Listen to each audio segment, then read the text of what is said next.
پہاڑی زبان میں اپڈیٹ سنیے۔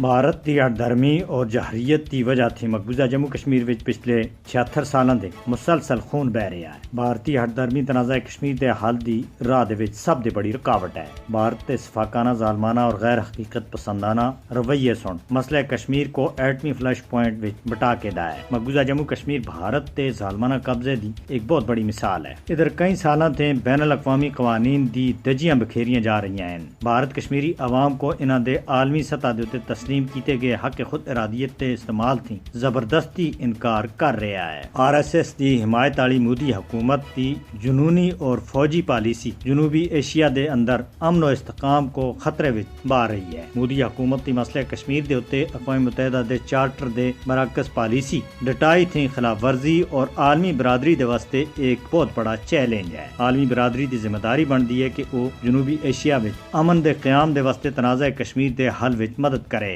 بھارت کو باندھے طور دے اتے آخیا جانا چاہیے کہ وہ تنازع کشمیر دے حل دے واسطے اقوام متحدہ دے سامنے پوری دنیا کو گواہ ٹھہرا کے کشمیری عوام دے نال کیتے گئے اپنے وعدوں کو پورا کرے۔ بھارت دے اتے مسئلہ کشمیر دے حل دے واسطے سنجیدہ اور ٹھوس اقدامات کرنے دے اتے دباؤ بایا جانا چاہیے۔ دنیا کو مقبوضہ جموں کشمیر وچ مودی دی طرف تے غیر قانونی، غیر آئینی اور خطے کو غیر مستحکم کرنے والے اقدامات دا فوری طور دے اتے نوٹس کرنا چاہیے۔ اقوام متحدہ کو اپنی قرارداداں دے مطابق تنازع کشمیر دے حل دے واسطے اپنا صحیح اور بر وقت کردار ادا کرنا ہو سی۔ ممتاز آزادی پسند رہنما شہید غلام محمد بلّہ دے 49واں یوم شہادت تے اتے انہاں کو شاندار خراج عقیدت پیش کیتا جا رہا ہے۔ غلام محمد بلّہ کو 1975 وچ اندرا عبداللہ اکاٹھ کے خلاف مظاہرے دی قیادت کرنے دی وجہ تھے بھارتی پولیس سوپر تھی گرفتار کیتا سا اور پھر 14 اور 15 فروری دی